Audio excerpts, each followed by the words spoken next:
It's time for Branding Business, the only show that brings branding experts and corporate executives together to explore how branding your business can improve both your top-line growth and bottom-line performance.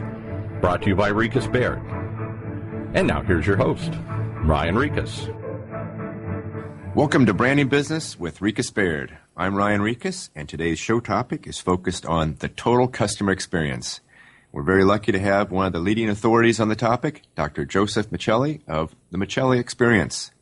Joesph is an internationally sought-after speaker, author, and organizational consultant who helps companies transform their workplaces with a focus on a total customer experience.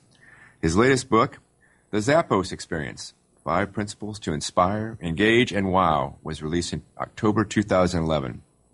His book, Prescription for Excellence, Leadership Lessons for Creating a World-Class Customer Experience from UCLA Health System, was released in May 2011 and achieved #1 best-selling status on the New York Times, Wall Street Journal, USA Today, Publishers Weekly, and Nielsen Bookscan lists. Best-selling books include The Starbucks Experience and The New Gold Standard, which was written in collaboration with the Ritz-Carlton Hotel Company.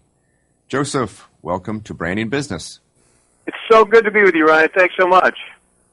Well, Joesph, I've heard you speak, read many of your books, and also brought you in to help collaborate in rolling out brands with some of our clients. And I appreciate the best practices that you share from some of these world's most successful brands, Zappos, Starbucks, and the Ritz-Carlton. So maybe as a way to begin our conversation, can you give our audience an overview of what you mean by the total customer experience? Well, I think that people talk a lot about service and they talk a lot about products, and both of those are very important to the end outcome of a relationship with a customer. But ultimately, there's so much more to what secures relationships, and I think that's the ultimate outcome that we want, is to form a relationship that builds customers that are emotionally engaged with us, that are willing to share their passion for us by staying in business with us, and ultimately they make ease of acquisition of new clients available, because they are out there talking to other people as advocates for our business. So when I talk about total customer experience, I'm talking about making sure you nail your products, making sure that you have a really clear branded identity, making sure that you serve people efficiently, quickly, and getting it right and making it right. And then ultimately, that last kicker in the ultimate customer experience is finding the emotional tone and finding a way to connect with customers in an emotional way that drives that emotional value as much as the practical value of your business. And that's the total customer experience, and it's something that's elusive to a lot of people, and for some it's not even part of their strategy. Well, when we work with clients and help them develop their brand, often one of the most common approaches that they think will differentiate their brand is their ability to serve their clients. And yet service is kind of, in some ways, could be a kind of an ante into the game. And they don't really take the effort and spend the time to clearly identify that level of service.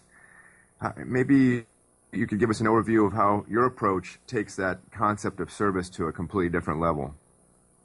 Well, I think it ultimately starts with making sure you do have a great product. No matter what you're doing, you have to have a great product. And then it becomes, what are the attributes of your service that are relevant to your customers, and are you delivering against those? For some, it might be speed of service. For others, it might be accuracy of service. So you could build a great brand, for example, in the fast food sector if what you did was predominantly serve it accurately and fast, even if you didn't make any kind of emotional connection with the customer. You just got it right and fast. Because you would be doing it maybe at a level that's higher than the competition.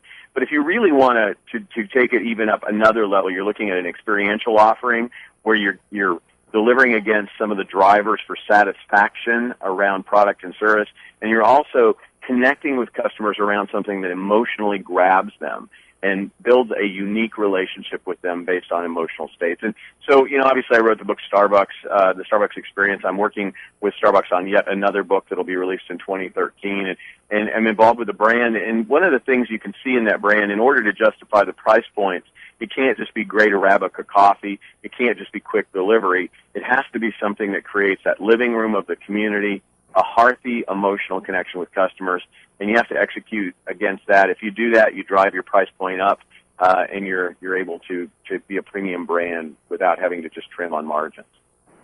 Well, great example. And I notice in most of your books, you reference B2C, and as you know, we do a lot of the work in the B2B area.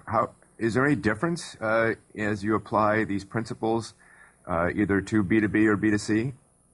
The principles are probably the same. The execution is vastly different. You know, the beauty about B2B is once you get in after a long courting cycle, it's also harder to get out. Normally you're a little stickier in the B2B. You also have multi-level clients in the B2B. I always think of this B2B as not B to one B. It's B to however many different clients are embedded in the business that you're working with. So you might have decision makers at various levels of an organization that you serve. They may have diverse needs. So clearly it's a much more complicated strategy, but generally it's very similar. There's several strategies that I take in my business, and one of the first things we do is just try to improve the experience for all stakeholders and make sure that we're increasing the efficiencies, we're increasing the operational excellence across key touch points. But ultimately where the action is, what builds the emotional connection is connecting it to the brand. So I love following you guys in. You guys are amazing. I've had the good fortune of doing that. I love bringing you in to brands that are not clear in what their emotional value proposition is because they haven't taken the time to do the research to understand the drivers of their brand. They don't have a clear brand promise either internally or externally. So what really works well is when we have a clear brand positioning, people understand their brand promise, they understand what connects with their customers, and then we take that overlay of the brand and we build that into the efficiencies and the execution and the emotional connectivity of the brand. And we do that whether it's in the B2B or in the B2C. But I can honestly tell you, branded customer experiences, whether in the B2B or B2C, are differentiators in the marketplace. And it really is a very gratifying way to do business when you are not only trying to meet people's needs operationally, but when you're really caring about them and their success in their business venture or in their consumer space.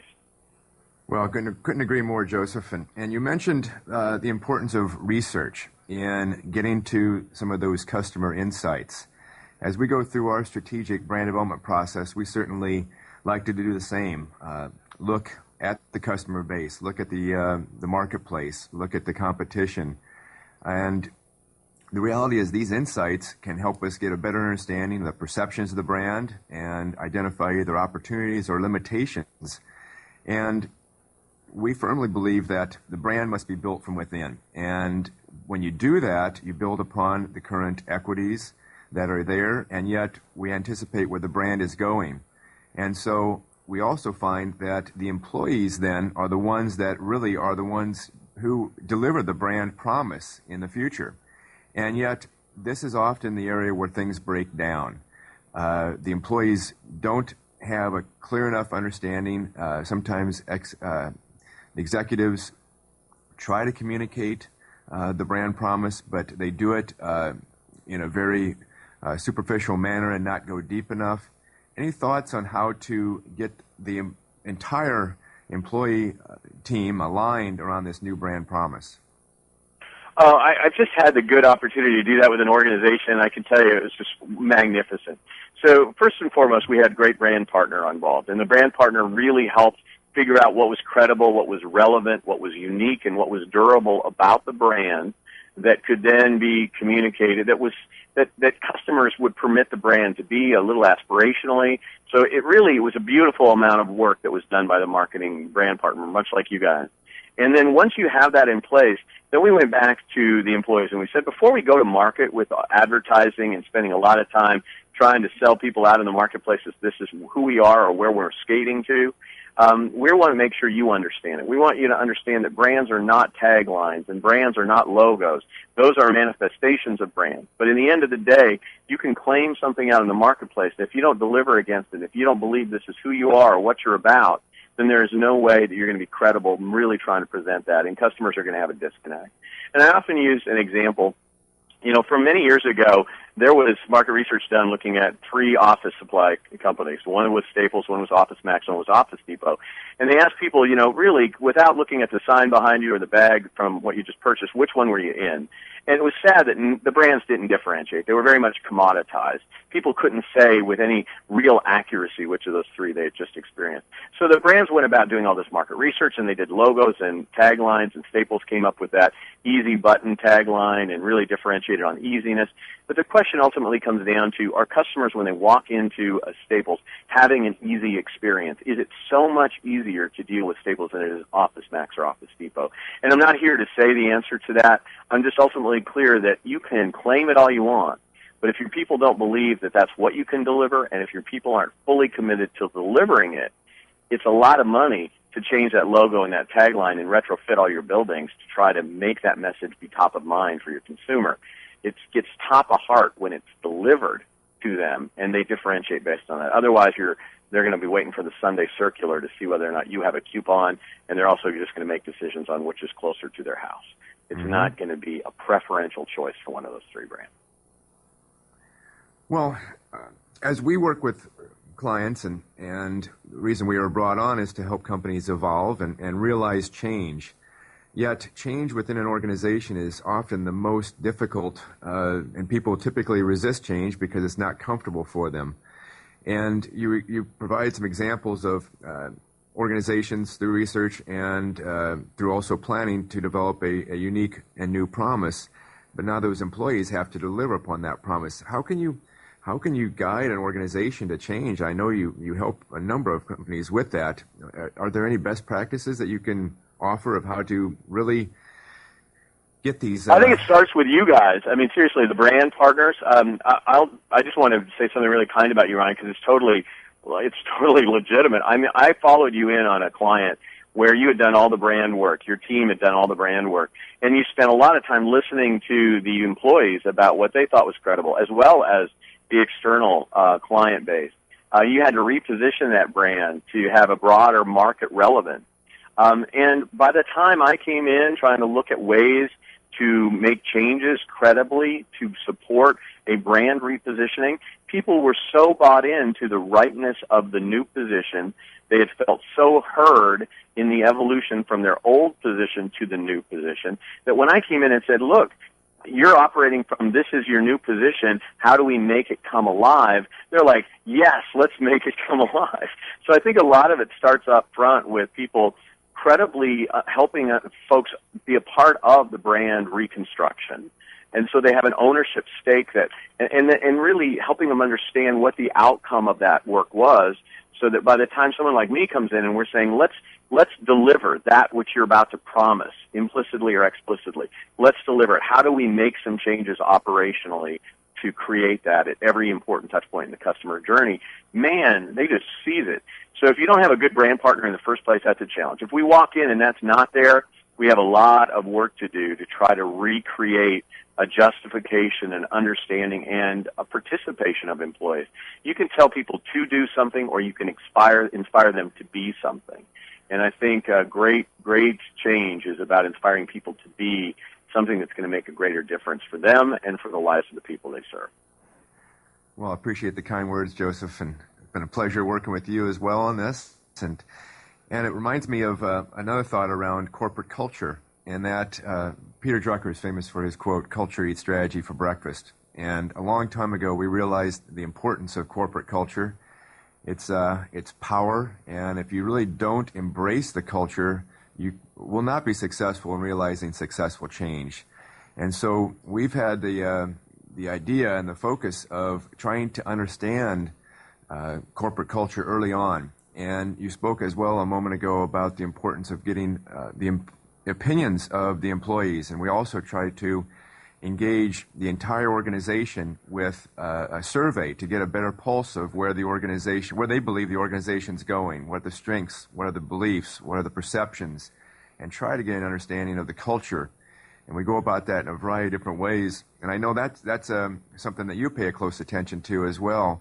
Any thoughts on how to evaluate an organization's established culture and then how to work within that to realize success? I work with Tony Hsieh, who's the CEO over at Zappos, and Tony and I have come to conclude, I think, that it not only, culture not only eats strategy for breakfast, but it probably takes it out for lunch and dinner as well, because ultimately you can keep putting strategy in play, and it can be undermined by a culture that doesn't connect with the strategy. So you take a brand like Zappos, and the deliverable is not shoes, which most people think of Zappos as an online internet shoe supplier. The outcome is happiness and loyalty, and for customers to say, wow. So everything has to execute in a way, either in speed of delivery that wows customers, or the way in which the call center staff takes orders, or the fact that a call center staff, if they don't have the product in stock, will actually send you to a competitor. Everything about the experience is designed to leave you saying, wow. And so that's the end result. And clearly there's 10 core values, one of which has to do with wow. There's constant talk about those values. There is selection of staff based on those values. One of their values has to do with being a little weird, for example. And in order to get even higher, even get an interview there, you have to send in a video cover letter. And that video cover letter essentially is going to show you, based on the way somebody presents in the video, if they're a little weird, which is what the culture is, or if they're just too flippin' weird to even consider, or if they're not weird enough to really be successful. And in the end of the day, this sense of culture should infiltrate the way you market yourself to future employees as well as to the marketplace. It should be the way you select for your employees. It should be your onboarding process. It should be the way you train. It should be the way you listen to your employees. Talk about pulses. Zappos does a monthly pulse with 3 questions all around the issue of happiness and whether or not employees are experiencing wowful happiness. And they're asking every month how they're doing in terms of executing against their values. So I think at the end of the day, culture is so critical to this, but it's hard to define your culture without a real understanding of your brand.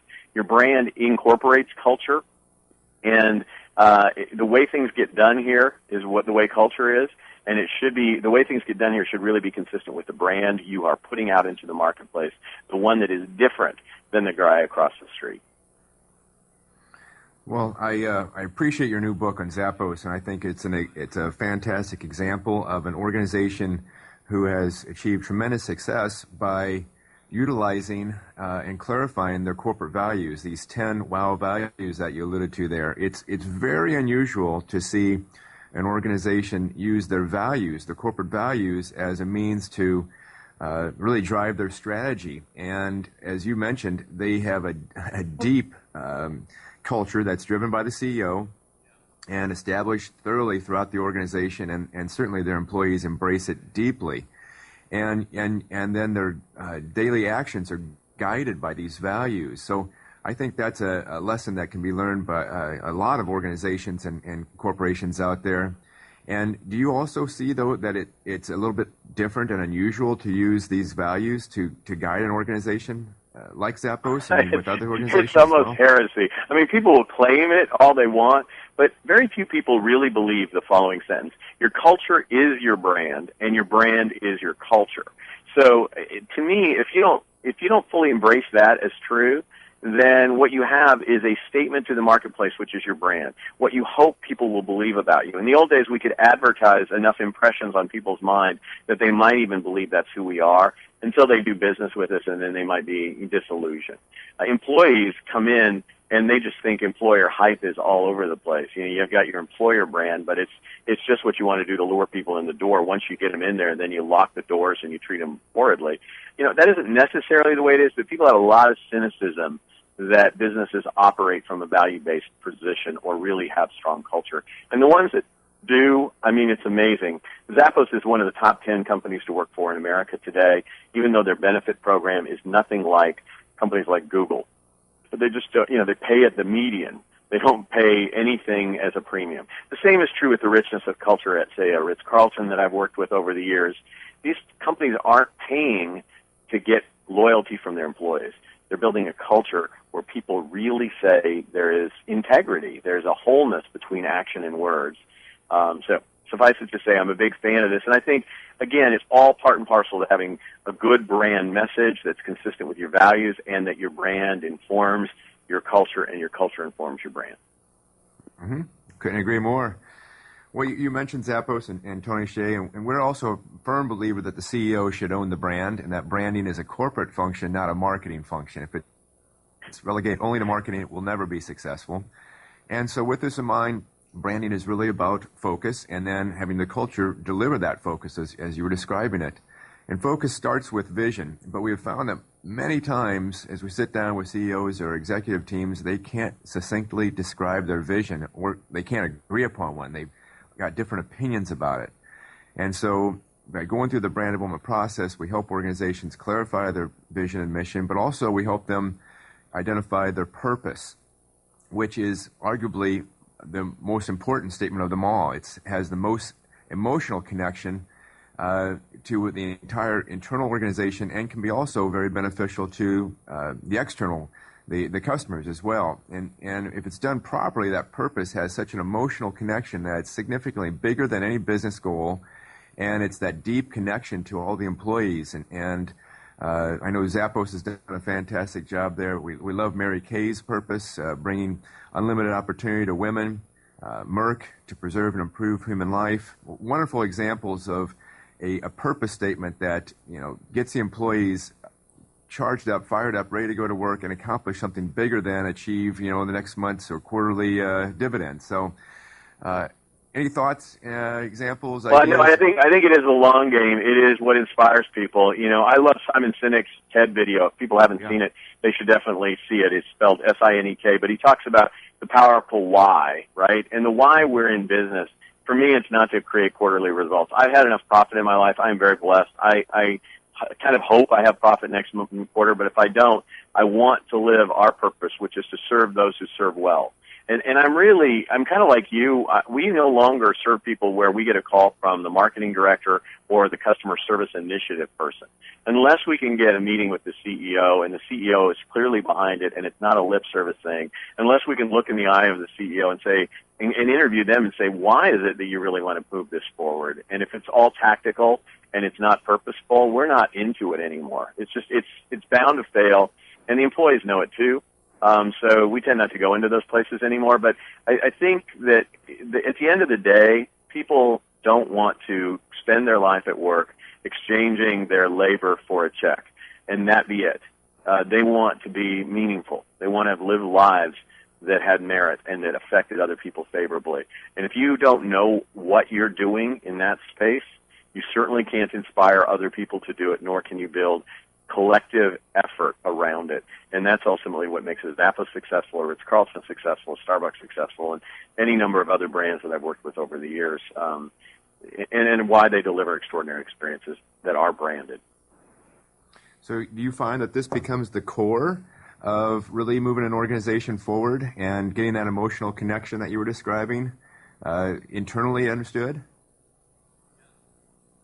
I just didn't hear the last part of the question. I'm sorry, Ryan. Oh, I'm sorry. Do you find that purpose of why we exist and that emotional connection, do you find that becomes kind of the core of taking that message forward so that now the brand can be experienced in Absolutely. I mean, we actually define something called a way we serve statement, which is built off of mission, vision, and values. It's built off of a brand, all the brand work and architecture, and it becomes a simple message of what the core is. So, Starbucks isn't in the business of selling coffee. They're in the business of creating this third place experience for people where they can come and they can savor community over a cup of coffee in a communal living room. Ritz-Carlton isn't about creating a hotel experience. They're about creating the home of a loving parent.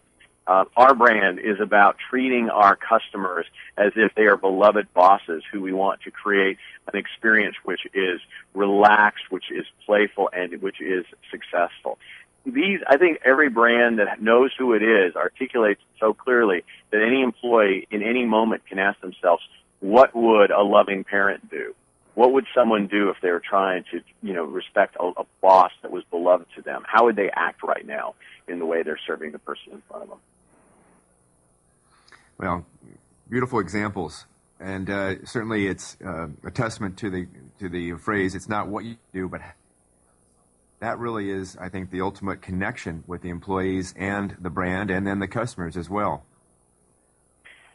All this converges, and it really is pretty exciting to see somebody who has a clear vision, who has a good mission, vision, and values, who understands their purpose behind them, has the right architecture for their brand to be competitive in the marketplace, has buy-in for their employees, encourages the execution against the branded experience, measures the customer voice, uses the customer voice to refine the experience even further and dial it up even better.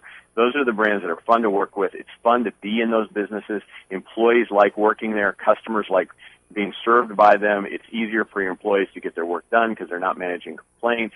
They feel like they're differentiated. They feel pride in being associated with your organization, as do the customers feel proud of choosing you as a business.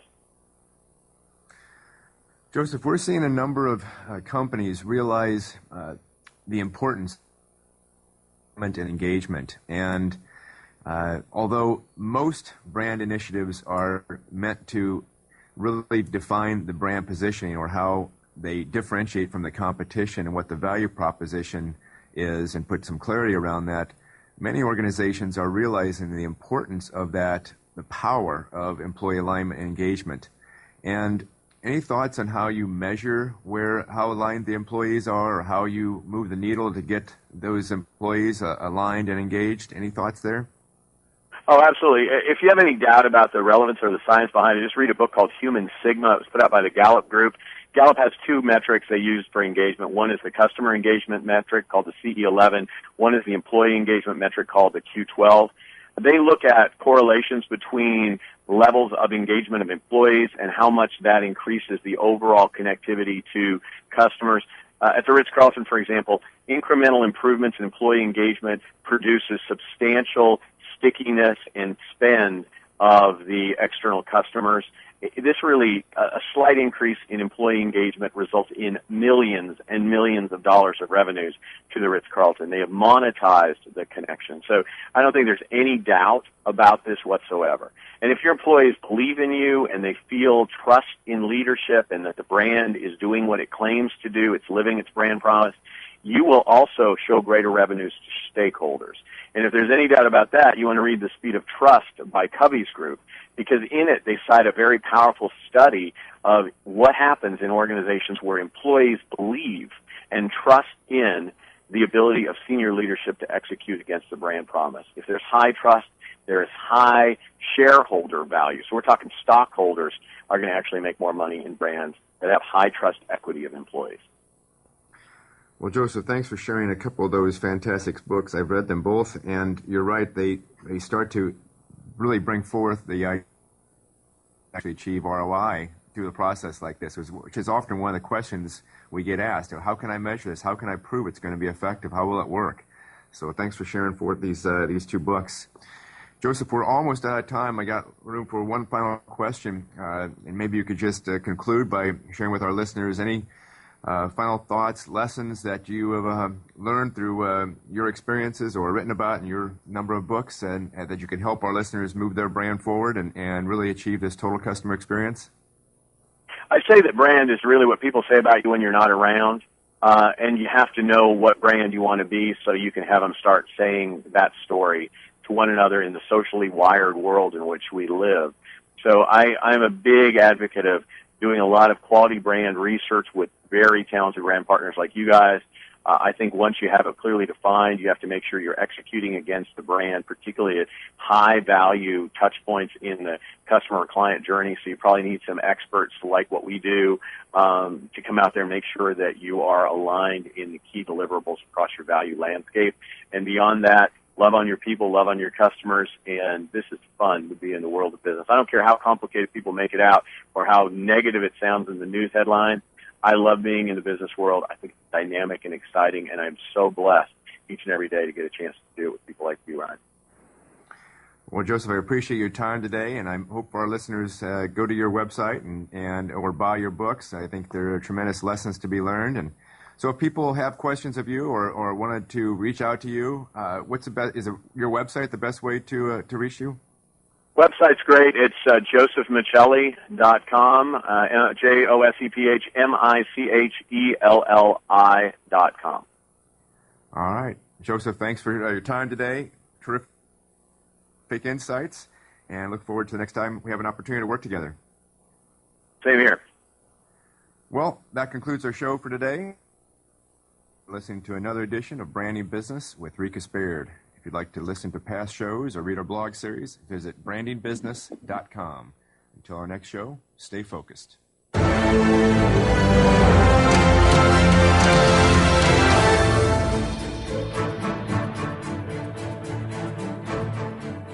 You've been listening to Branding Business, the only show that brings branding experts and corporate executives together to explore how branding your business can improve both your top-line growth and bottom-line performance.